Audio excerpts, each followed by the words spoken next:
آج کا جو ہمارا سبق ہے وہ ہے دال سے لے کر شین تک، ٹھیک ہے۔ اب یہ جو میں نے یہاں پر 6 حروف لکھے ہوئے ہیں، ان کے اندر میں آپ کو بتاؤں گا کہ ان کے اندر کون کون سی صفات ہیں، ٹھیک ہے۔ تو چلیے سبق کو شروع کرتے ہیں۔ اب سب سے پہلے یہاں پر آپ دیکھیں صفات لازمہ متضادہ یہ 10 ہیں اور غیر متضادہ 7 ہیں۔ اگر آپ نے صفات نہیں دیکھیں تو میرے چینل پر جا کر آپ ان صفات کو دیکھ سکتے ہیں۔ اب یہاں پر جو ہمارا پہلا حرف ہے وہ ہے دال، کیا؟ دال، ٹھیک ہے۔ اب یہاں پر دیکھیں اس کے اندر صفت جہر ہے۔ جہر کا معنی ہے بلندی کے، ٹھیک ہے، یعنی دال کی جو آواز ہے یہ بلند ہوتی ہے۔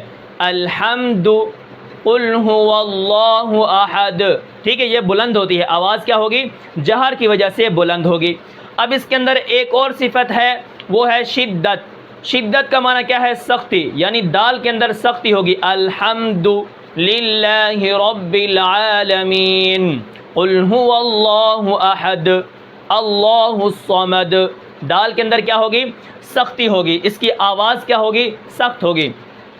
اس کے بعد استفال اور انفتاح یہ باریکی کی صفات ہیں، ٹھیک ہے۔ اب دال کیا ہوگا؟ یہ باریک ہوگا۔ الحمد، دو موٹا نہیں، الحمد قل هو اللہ احد، ٹھیک ہے۔ دال کیا ہوگا؟ استفال اور انفتاح کی وجہ سے باریک ہوگا، جہر کی وجہ سے بلند ہوگا اور شدت کی وجہ سے اس کی آواز سخت ہوگی۔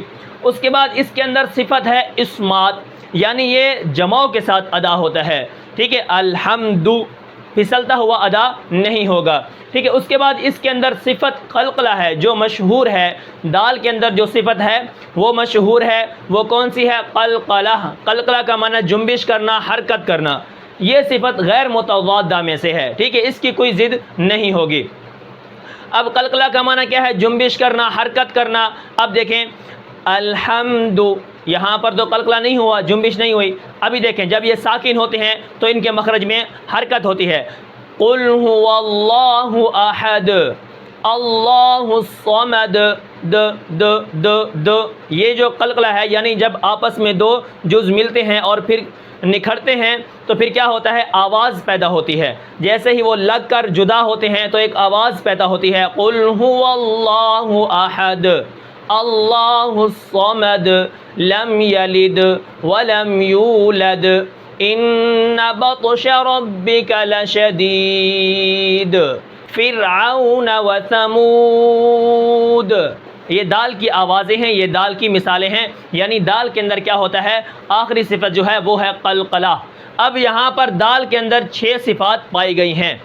جہر کی وجہ سے اس کی آواز بلند ہوگی، شدت کی وجہ سے اس کی آواز سخت ہوگی، استفال اور انفتاح کی وجہ سے دال باریک ہوگا، اسمات کی وجہ سے مضبوطی کے ساتھ ادا ہوگا، قلقلہ کی وجہ سے جنبش حرکت کرے گا جب یہ ساکن ہوگا۔ احد، ٹھیک ہے، ودود، ذو العرش المجید، فعال لما یرید، قل هو اللہ احد اللہ الصمد، آخر میں د یہ قلقلہ کی آواز ہے، ٹھیک ہے۔ اب اس کے بعد یہاں پر دیکھیں نمبر 9 پر جو ہمارا حرف ہے وہ ہے ذال، کیا؟ ذال۔ اب ذال کے اندر کیا ہے؟ جہر ہے، یعنی اس کی آواز بلند ہوتی ہے، جیسے ذال سننے میں بھی آتا ہے۔ سا کو دیکھ لیں، سا کی آواز بالکل ختم ہوتی ہے، سین کی آواز بھی بالکل ختم ہوتی ہے، لیکن یہاں پر دیکھیں ذال، ذال، ذال کی آواز کیا ہے؟ بلند ہے، ٹھیک ہے۔ اس کے بعد اس کے اندر صفت رخوت ہے۔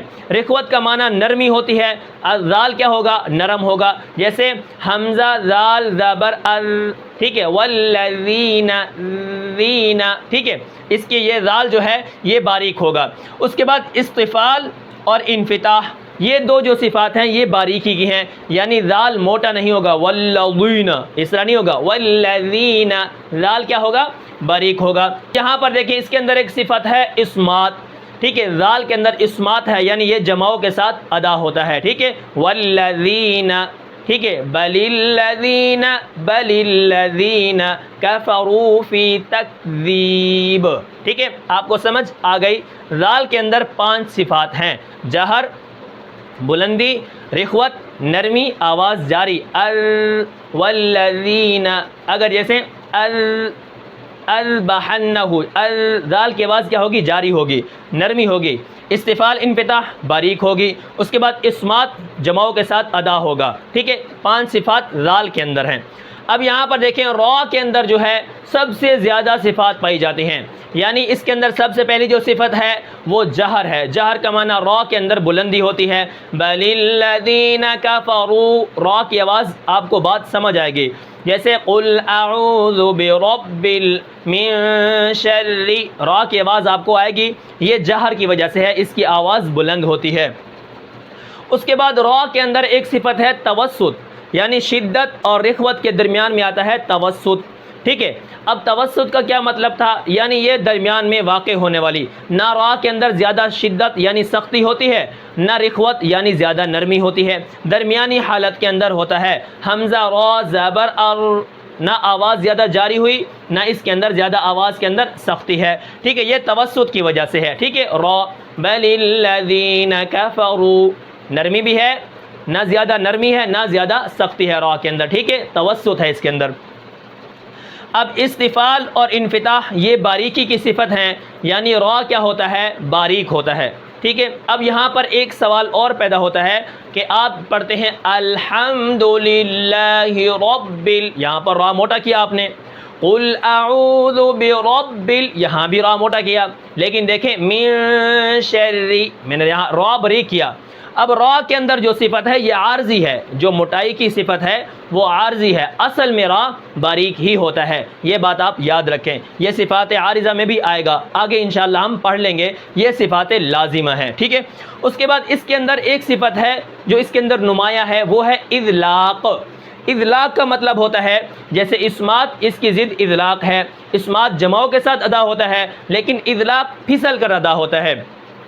قل اعوذ برب رب، پھسل کر ادا ہو گیا، من شر الحمدللہ رب، پھسل کر کیا ہے؟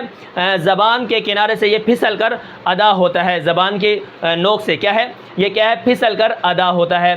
اب اس کے بعد اس کے اندر ایک اور صفت ہے، وہ ہے انحراف۔ انحراف کا مطلب یہ ہے پھرنا، مڑنا، یعنی جب ہم را کو پڑھتے ہیں تو اس کی آواز لام کے مخرج کی طرف چلی جاتی ہے، یعنی ایک مخرج کا دوسرے کی طرف چلا جانا، اس کے اندر جو صفت ہے وہ ہے انحراف، جیسے را کی آواز لام کی طرف جاتی ہے، انحراف، ٹھیک ہے۔ اب لام کو ادا کرتے ہیں تو لام کی آواز را کی طرف آتی ہے، ٹھیک ہے۔ تو یہ انحراف ان کے اندر صفت ہے را کے اندر، اس کا مطلب ہے پھرنا، ٹھیک ہے۔ یہ را کو جب ہم ادا کرتے ہیں یہ لام کے مخرج کی طرف تھوڑا سا چلا جاتا ہے۔ اب اس کے بعد دیکھیں اس کے اندر ایک اور صفت ہے جو اس کو نمایاں کرتی ہے، وہ ہے تکرار۔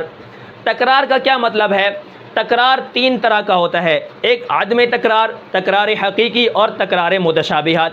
عدم تکرار ایک بار را الرحمن ہو گیا، اس کے بعد تکرار متشابہات، پتہ ایسے چلتا ہے بہت ساری راہ ہیں لیکن ایک راہ ہوتی ہے، الرحمن علم القرآن، یہ تکرار متشابہات۔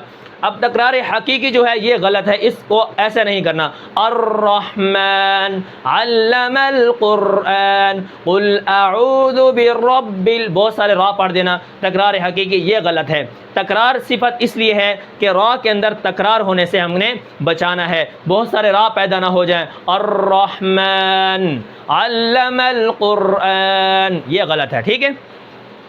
الرحمن ایک را پڑھنی ہے۔ اب اس کے بعد نمبر 11 پر ہے زا۔ زا کے اندر جہر صفت ہے جس کی وجہ سے زا کی آواز بلند ہوتی ہے۔ اس کے بعد رخوت ہے، آواز آواز جاری ہوتی ہے، اور اسی طرح آواز کے اندر نرمی ہوتی ہے، زیادہ سختی نہیں ہوتی، ٹھیک ہے۔ فعززنا زیادہ سختی نہیں ہوتی۔ اب اس کے بعد استفال انفتاح، یہ دونوں باریکی کی صفات ہیں۔ تو زا کیا ہوتا ہے؟ از موٹا نہیں ہوتا، از باریک ہوتا ہے، ٹھیک ہے۔ اب اس کے بعد اس کے اندر ایک اور صفت ہے، وہ ہے اسمات۔ اسمات کا مطلب ہوتا ہے جماؤں کے ساتھ ادا ہونا، ٹھیک ہے۔ فعززنا، زا ہمیشہ جماؤں کے ساتھ ادا ہوگا۔ اس کے بعد اب اس کے اندر جو چھٹی صفت ہے وہ ہے صفیر، یعنی سیٹی ہے زا کے اندر۔ زا کے اندر کیا ہے؟ سیٹی ہے، کیونکہ اس کے اندر صفت صفیر ہے۔ صفیر کا معنی سیٹی کے آتے ہیں، جیسے فعززنا، فعززنا، حمزہ زا زبر از، یہ جو زا ہے اس کے اندر سیٹی ہے کیونکہ اس کے اندر صفیر ہے، صفیر کے 3 حرف ہیں، زا سین صاد، یہ 3 حرف سیٹی والے ہوتے ہیں، ٹھیک ہے۔ زا کے اندر 6 صفات پائی جاتی ہیں۔ اب اس کے بعد نمبر 12 پر ہے سین، ٹھیک ہے۔ سین کے اندر حمز ہے، حمز کا کیا مطلب ہوتا ہے؟ یعنی آواز کے اندر پستی ہوتی ہے، والسماء والسماء سانس بھی جاری رہتا ہے۔ اب اس کے بعد اس کے اندر دوسری صفت جو ہے وہ ہے رخوت، اس وس نرمی ہوتی ہے، آواز جاری ہوتی ہے۔ اس کے بعد استفال انفتاح، یعنی سین باریک ہوتا ہے، والصما اس طرح نہیں ہوتا، والسما سین کیا ہوتا ہے؟ باریک ہوتا ہے۔ اس کے بعد سین کے اندر کیا ہے؟ یہاں پر میں نے زا کی جو ہے صفت صفیر نہیں لکھی تھی، یہاں پر زا کے اندر صفت صفیر ہے۔ اب اس کے بعد سین آ گیا تو سین کے اندر کیا ہے؟ استفال اور انفتاح، یعنی سین کیا ہے؟ باریک ہوتا ہے۔ اسمات سین کیا ہوتا ہے؟ سختی کے ساتھ، یعنی جماؤ کے ساتھ ادا ہوتا ہے۔ سختی وہ ہوتی ہے پھسلنا اور جمنا، ٹھیک ہے، جماؤ کے ساتھ، سخت وہ اسی کو کہتے ہیں، مضبوطی کے ساتھ، ٹھیک ہے، مضبوطی اور جماؤ کے ساتھ ادا ہوتا ہے سین۔ اب سین کے اندر جو 5ویں صفت ہے وہ ہے اسمات، یعنی جماؤ کے ساتھ ادا ہونا، ٹھیک ہے، مضبوطی کے ساتھ ادا ہونا۔ اب 6ٹھی صفت سین کے اندر کون سی ہے؟ وہ ہے صفیر۔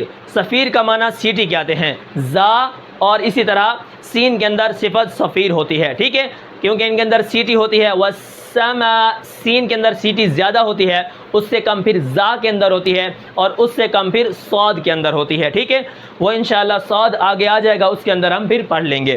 اب اس کے بعد نمبر 13 پر ہے شین۔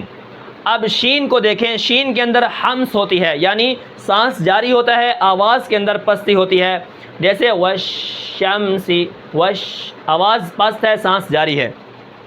اس کے بعد رخوت ہے، آواز کے اندر نرمی ہوگی، آواز جاری ہوگی، ٹھیک ہے، یہاں پر آواز جاری ہوگی، یہاں پر سانس جاری ہوگا۔ حمز کے اندر سانس جاری ہوتا ہے، رخوت کے اندر آواز جاری ہوتی ہے۔ حمز کے اندر آواز کے اندر پستی ہوتی ہے، رخوت کے اندر نرمی ہوتی ہے، ٹھیک ہے، یہ باتیں آپ نے یاد رکھنی ہیں۔ اس کے بعد استفال اور انفتاح، یہ 2 صفات باریکی کی ہیں، تو یہ شین جو ہے یہ باریک ہوتا ہے، والشمسی، ٹھیک ہے۔ اب اس کے بعد اسمات ہے، اسمات کا مطلب ہے مضبوطی اور جماؤ کے ساتھ شین، والشمسی ادا ہوتا ہے، ٹھیک ہے۔ اب اس کے بعد اس کے اندر ایک صفت ہے جو اس کو نمایاں کرتی ہے، جو اس کو الگ کرتی ہے، وہ ہے تفشی۔ تفشی کا مطلب کیا ہے؟ یعنی منہ کے اندر آواز پھیل جانا، ٹھیک ہے، شین کو جب ہم ادا کرتے ہیں تو منہ کے اندر آواز پھیل جاتی ہے، جیسے والشمس وضحاها واللیل اذا یغشی، حمزہ شین زبر اش، ٹھیک ہے، شین کے اندر کیا ہے؟ آواز منہ کے اندر ساری پھیل جاتی ہے۔ اس کے اندر جو صفت ہے وہ ہے تفشی، جو کہ 6ٹھی صفت ہے۔ تو یہ تھا آج کا ہمارا سبق، جس کے اندر میں نے آپ کو دال سے لے کر شین تک حرفوں کی صفات بتائی ہیں کہ ان کی آوازیں کیسی ہوتی ہیں، ٹھیک ہے۔ تو میں امید کرتا ہوں کہ آپ کو یہ سبق سمجھ آیا ہوگا۔ پھر ملتے ہیں انشاءاللہ اگلے سبق میں، تب تک کے لیے مجھے اجازت دیجیے، اللہ حافظ۔